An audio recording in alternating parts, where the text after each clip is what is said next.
Olá, pessoal, eu sou Silvio Rocha, aqui do Balcão Automotivo, e aqui ao meu lado eu tenho hoje a nossa repórter Karen Fuchs. Karen Fuchs, dê sua saudação inicial, por favor, minha amiga. Bom dia, Silvio Rocha, bom dia, Mori, um prazer estar aqui com vocês nessa entrevista. Legal, e aqui também com a gente o Hiromori Mori, consultor de assistência técnica da NGK. Bom dia, Hiromori. Bom dia, é um prazer para nós estarmos aqui, Silvio, Karen, é um prazer enorme aos nossos amigos que estão assistindo a entrevista. Legal, então a gente vai elucidar aqui muitos aspectos com relação à NGK, e a Karen vai conduzir aí, eu dou as honras para a Karen começar a nossa entrevista. Karen, por favor. Então vamos lá. Hiromori, minha primeira pergunta é, hoje qual que é o tamanho da rede de assistência técnica da NGK para o mercado de reposição? A NGK, nós temos basicamente 3 segmentos na linha automotiva. Nós temos a parte que atende as montadoras, onde nós fazemos o desenvolvimento em conjunto com todas as montadoras aqui do Brasil. Nós temos a parte de exportação, que atende toda a América Latina, e nós temos a parte do mercado nacional, que nós falamos. No mercado nacional, a NGK, nós temos um time de vendedores técnicos que são responsáveis por toda a região do Brasil. Então, nos principais estados, nós temos um técnico e ele vai atendendo tanto a parte de distribuidores quanto autopeças e assistência técnica aqui em São Paulo, que presta suporte a toda essa equipe, né? Perfeito. E Hiromori, quais são as principais demandas hoje da rede de assistência de vocês?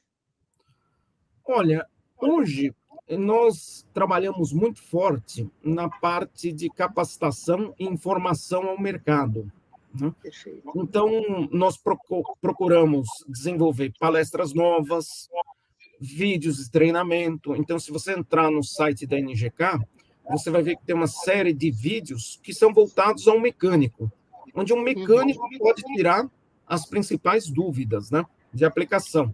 Fora isso, nós temos também as palestras que são dadas regionalmente. Então, cada região dessas que eu comentei, o técnico da região organiza as palestras, um técnico altamente capacitado vai lá, ministra a palestra, e nós temos também o serviço do saque, que é voltado àquela dúvida mais imediata do dia a dia do mecânico, né? Então, ele pode fazer essa comunicação tanto através de um 08000 ou através de um WhatsApp, né? Eu tenho que fazer um comentário que é muito interessante, porque essa ferramenta do WhatsApp, ela favoreceu muito, né? Porque antes eu tinha só uma comunicação verbal. Então, o cliente me descrevia o que estava acontecendo. Hoje, ele pode me mandar uma foto, pode fazer um filme. Eu consigo ter essa interação muito melhor e muito mais rápida. E no saque, nós temos técnicos altamente capacitados que vão tirar essas dúvidas do dia a dia do mecânico, né? Eu acho muito importante. A gente sempre vê no campo, assim, quando eu visito alguns representantes, alguns promotores da NGK, sempre na linha de frente aí.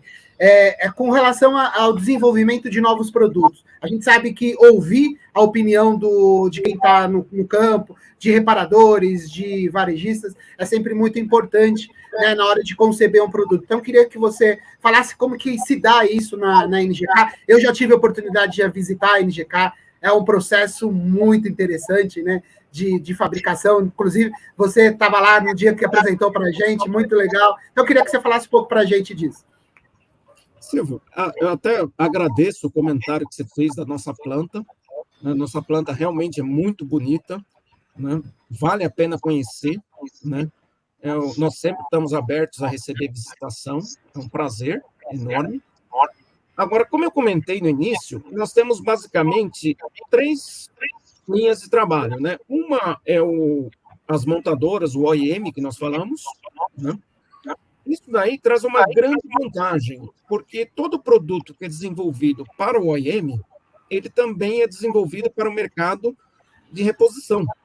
Né? Então, como nós somos um fornecedor muito forte dentro do mercado de OEM, toda essa tecnologia, todo esse desenvolvimento, nós passamos para o mercado de reposição.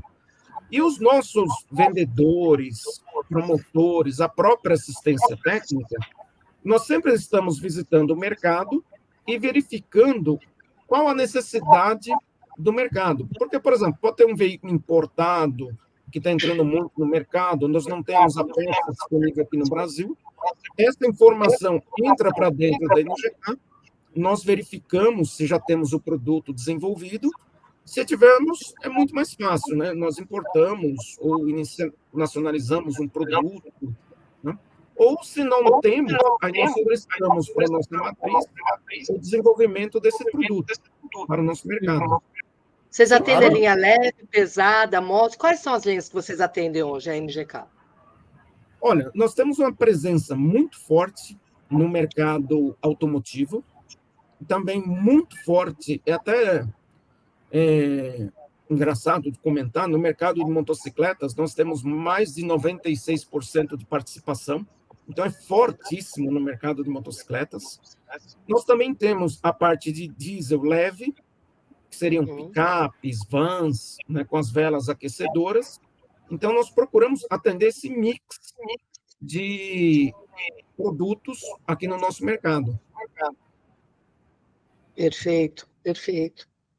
E hoje, Piromori, até pensando especificamente no mercado de reposição, qual o tamanho do portfólio de vocês? Olha, hoje nós temos, na parte de ignição, a parte de velas, cabos, bobinas, velas aquecedoras, terminais supressivos para motocicletas. Na parte de sensores, nós temos os sensores de oxigênio e esperamos ter novidades também para o Automec, né? O Automec está chegando. Está pertinho. Está pertinho, né? Espero que vocês venham visitar o nosso stand. Vamos. Aproveitando um pouco esse gancho, Ronomori, a gente tem muito... O pessoal fala muito dessa questão do veículo elétrico, mas a gente sabe que a gente tem uma frota muito antiga, uma frota ainda que consome muita peça de reposição, felizmente, né, para o nosso mercado, né? Então, eu queria que você falasse como que anda essa evolução aí, como que a NGK vem se preparando para atender esses veículos elétricos, se os elétricos não decolarem no Brasil, mas tem os híbridos, aproveitando a nossa matriz, né, o nosso etanol. Queria que você falasse um pouco sobre... Sim, Silvio. Esse mercado, ele é um mercado que está se transformando muito rapidamente, né? Então, nós estamos vendo uma série de soluções e o que nós olhávamos no mercado há 10 anos atrás, hoje já não é muito mais realidade, né? Os veículos puramente elétricos, você tem uma certa dificuldade aqui no nosso mercado, porque você necessita de maiores estações de carga, né? Você tem um problema de autonomia, né? Os veículos custam muito caro, eles são muito pouco acessíveis, né? Já na parte de híbrido, você consegue um veículo com valor agregado um pouco mais baixo, não que seja barato, né? Mas você consegue um veículo em torno, hoje, falando números de hoje, em torno de 250 mil a 400 mil reais, um veículo híbrido, também é para uma parcela pequena da população, e a grande maioria dos veículos no nosso mercado ainda são com motores a combustão interna normal. O que nós estamos vendo é que está migrando muito rapidamente a tecnologia desses motores, né? Então, o que antes, por exemplo, nós falávamos de injeção direta, alguns anos atrás, era algo que era tecnologia de veículos de altíssima gama, hoje se tornaram comuns em veículos um pouco mais populares, né? Então, se nós olharmos dentro da gama de produtos da montadora, muitos veículos de média gama, um pouco mais baixa, já tem essa tecnologia de motores com injeção direta. Então, a mecânica como um todo, ela está evoluindo. A vela de ignição, para atender esses motores, ela também está evoluindo. Porque aqui no Brasil, nós tivemos 2 programas que foram fundamentais, tá? Que é o Programa de Eficiência Energética, né? E esse programa, ele visava reduzir o consumo de combustível. Então, ele trouxe muita tecnologia que nós não tínhamos acesso facilmente no nosso mercado para o mercado de forma geral. Isso daí, para ficar mais claro para todos, era um programa de incentivo do governo. Se você atingisse certos níveis de eficiência energética, o veículo seria tributado, teria uma tributação menor. Então, ficaria mais barato para o consumidor. Dessa forma, entraram tecnologias como injeção direta, motores turbo, toda essa tecnologia entrou no nosso mercado. E essa tecnologia demanda uma vela especial, que são as velas de Iridium, que são a linha Laser Iridium, que são originais de montadora, e a linha Laser Platino, que é uma vela de platina, também voltado ao mercado de montadora, como equipamento original de fábrica. Isso que está mudando no nosso mercado. Então, cada vez mais, nós vamos olhar o automóvel e vamos verificar que tem uma série de produtos de alta tecnologia nesse automóvel. Exatamente. Porque a gente vê a configuração do automóvel elétrico, né? Você vê vários componentes que vão deixar de existir, né? Mas aí você consegue, de uma certa forma, adaptar, pensar num componente, na fabricação de um componente mais à frente, enfim. Acho que tudo vai se adaptar, né? Como nas profissões, como no mercado, acho que tudo pode se adaptar, né, Hiromano? E o Brasil, ele tem uma vantagem competitiva muito grande frente aos outros países, né? Porque no mercado, por exemplo, europeu, americano, né? Nós temos basicamente a gasolina, o diesel, o gás, né? E muito pouco etanol. Os Estados Unidos ainda tem etanol, só que o etanol lá é outra matriz de produção. E aqui nós temos o etanol feito de cana, né? E nós temos em âmbito nacional, né, que é um combustível renovável, tá? Ele é ecológico, porque quando você faz o estudo da matriz toda de produção, desde da hora que você planta a cana, a hora que você está utilizando efetivamente no veículo, é um combustível que sequestra carbono do meio ambiente. Então, é um combustível ecológico. E nós temos que incentivar o uso dessas tecnologias que foram desenvolvidas aqui no Brasil. E são muito interessantes. Posso fazer uma pergunta? Só para contextualizar aqui um pouquinho, Iromori, qual que é o papel da vela nessa parte de queima de combustível, né? Qual a importância da vela? Tá legal, tá em dia, enfim, para ter uma queima correta do combustível. A vela, ela tem uma função primordial, né? Por quê? Você tem que imaginar que o motor ele vai aspirar uma quantidade de ar, o sistema de injeção vai colocar uma quantidade de combustível, de acordo com a quantidade de ar que está entrando dentro do motor. A hora que tanto o ar quanto o combustível estiverem dentro do meu motor, é a vela quem vai fazer a queima desse combustível. Então, você ter um sistema de ignição, uma vela, funcionando muito bem, funcionando adequadamente, você garante desempenho, economia de combustível, emissões de poluentes, porque tanto se fala em meio ambiente, mas todos nós temos que fazer a nossa parte, né? Não é porque o meu carro tem 10 anos de uso, 15 anos de uso, que eu não vou mantê-lo com a manutenção adequada. Se eu mantiver o carro os níveis de emissões vão abaixar. E algo que muita gente não percebe é que quando você tem pequenas falhas de ignição, né, então você imagina que você está com o seu carro, ele está tendo pequenas falhas de ignição. Esse combustível que foi injetado dentro da câmara, ele não é queimado, e ele vai sair pelo escapamento do veículo, aumentando os níveis de emissões. E muitas vezes, nós como usuários não percebemos. Pequenas falhas de ignição não são percebidas no dia a dia. Quando você sentir que realmente você vai sair no semáforo, o carro dá aquela apagada, dá aquela falha, é porque ele já está falhando já há um bom tempo, né? Essa aqui é a realidade, né?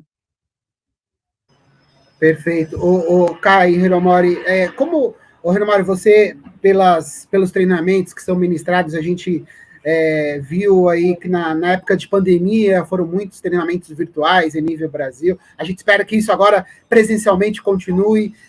Como que você vê o mercado em termos de conhecimento, de evolução profissional? A gente vê o reparador hoje muito mais avançado nesse quesito, né? Porque é o negócio, é o business dele, ele precisa entender daquilo do que o varejista, né? Então, a gente sabe, a gente tem esse conhecimento pela própria live que a gente faz, né? A gente tem uma adesão maior quando o assunto é técnico, o varejista já pensa, é mais difícil para fazer o convite. Queria que você falasse sobre isso, sobre essa evolução do mercado, como que você vê a reparação, os varejistas buscando esse conhecimento, e qual, na sua opinião, está mais capacitado para entender, para ter esse entendimento.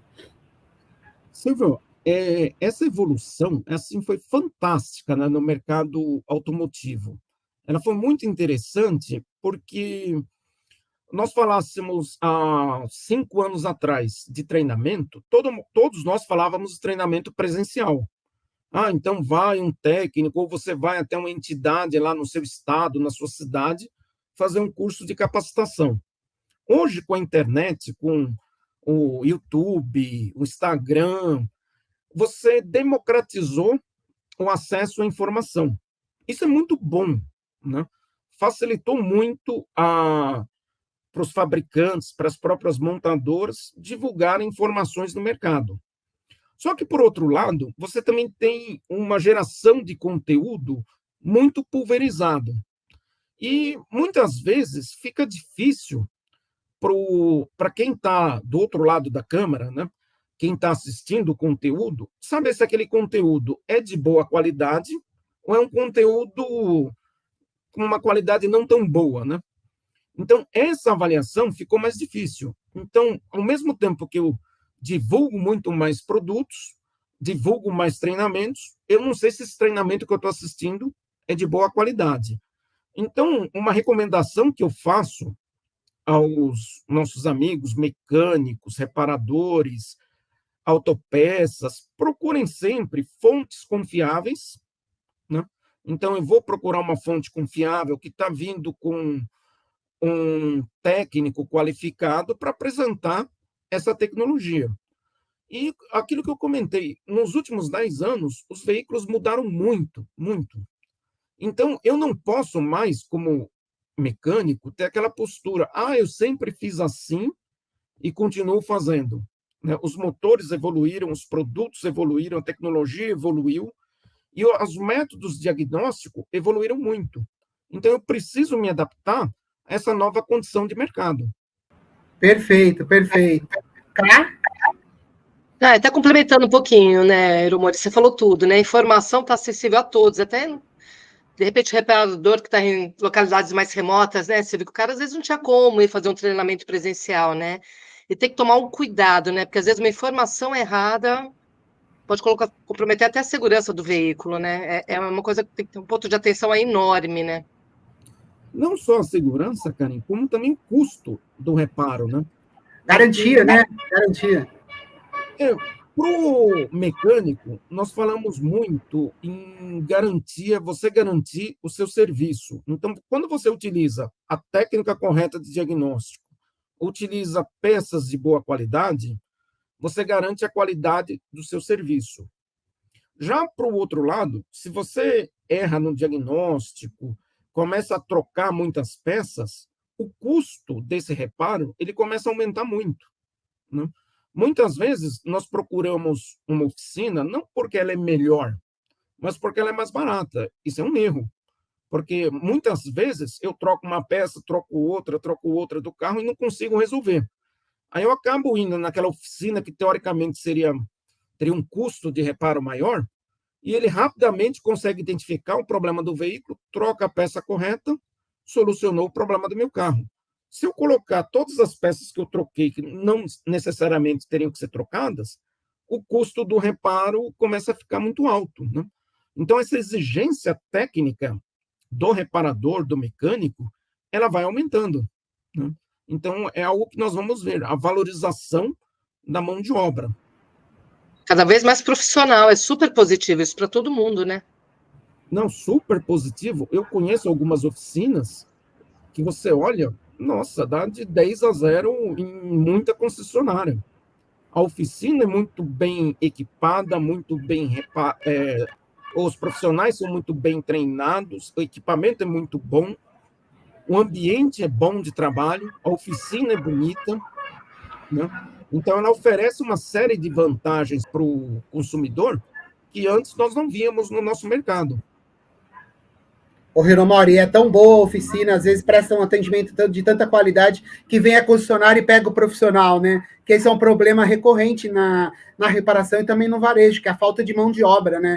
Falta de mão de obra especializada. Então, a gente tem as escolas Senai, a escola do mecânico, formando essa capacitação, mas ainda o mercado é muito carente disso, né? Aí eu posso fazer, assim, um merchandising do Senai, porque eu sou cria do Senai, né? Eu fiz Senai, eu comecei no Senai na década de 80, né? Tô novinho ainda, né? Mas eu fiz Senai na década de 80, depois eu fiz técnico em automobilística no Senai também. Então, eu acho que essa busca de capacitação do profissional, ela tem que ser constante. Não é porque eu aprendi a trabalhar hoje que eu vou estacionar e só vou trabalhando, tocando a vida, né? Eu tenho que buscar novos desafios, novas tecnologias, aprender algo novo, né? Então, essa postura do profissional, ela tem que ser muito forte, né? O que eu posso melhorar, o que eu posso agregar de valor aqui no serviço que eu presto na minha oficina, o que o cliente está buscando de novo nas oficinas, um ambiente mais bonito, mais agradável, uma sala de espera, depende, né, do público que você atende. Então, eu tenho que adequar o meu ambiente a esse público que eu vou estar atendendo. E sempre utilizando peças de altíssima qualidade, né? Isso é fundamental. Perfeito, perfeito. Cá, para a gente concluir, você tem mais alguma questão para o Hiramori? Uma perguntinha, futurologista aqui, Hiramori. O que vocês preveem do futuro, para o futuro das velas de ignição, né? Olha, eu acredito que o motor ele vai continuar evoluindo, esse motor a combustão interna, então a tendência dele é evoluir, só que à medida que ele evolui tecnologicamente, ele também vai ficando um motor um pouco mais caro, né? Então o valor agregado do automóvel ele tende a subir um pouco mais, né? Então você vai deixar de democratizar o automóvel. Nós vamos ter um envelhecimento um pouco maior da frota à medida que o carro fica menos acessível, né? Então esse mercado ele deve ficar mais ou menos como nós estamos vendo hoje por mais alguns anos, né? Precisar quantos anos serão é muito difícil, porque depende das novas tecnologias se tornarem acessíveis, para que você possa ter mais gente acessando essa tecnologia. O que o Brasil assim, deveria propiciar é um programa um pouco maior de renovação de frota, né? A gente renovar a frota, que a frota está muito antiga, né? Gera muito custo de manutenção, emite muito poluentes, né? Programas como inspeção automotiva ajudam não só a parte de segurança, como a parte de meio ambiente. E o cliente, a hora que o seu veículo está trabalhando corretamente, o principal beneficiado é o consumidor. O carro se torna mais econômico, mais seguro. Né? Tudo isso é um trabalho em conjunto, né? Não só a indústria, não só a montadora, a indústria de autopeças, as montadoras, mas o consumidor tem que fazer a parte dele, o reparador tem que fazer a parte dele, reparando corretamente os veículos de acordo com as normas. Isso é muito importante. Perfeito, perfeito. Então, Hiramori, queria agradecer imensamente a sua participação, esse tempo que você despendeu para a gente, na sua agenda aí atribulada. Queria que você fizesse a consideração final, meu amigo. Olha, eu agradeço muito ao Balcão Automotivo por estar dando essa oportunidade para nós falarmos com o nosso público, tanto os mecânicos quanto as autopeças, os distribuidores, né? Todos eles fazem parte dessa cadeia enorme que é a reparação automotiva. E deixar um abraço a todos e, se eles precisarem, podem contar com a NGK, né? Qualquer coisa que eles precisarem. Vocês também, para a gente é sempre um prazer estar aqui conversando com vocês. né? É muito bom esse bate-papo, passar um pouco da visão da indústria no mercado automotivo, né? E a gente está sempre à disposição. Legal, legal. Karen, sua consideração? Também quero agradecer. Nossa entrevista foi ótima, super esclarecedora. Ótima, ótima. Então, obrigado. Obrigado, Hiromori. Obrigado, Kai. Então, a gente teve aqui esse bate-papo com o Hiromori Mori, eu e Karen Fuchs, né? Hiromori, que é consultor de assistência técnica da NGK. Muitíssimo obrigado a todos que vamos assistir. Até a próxima.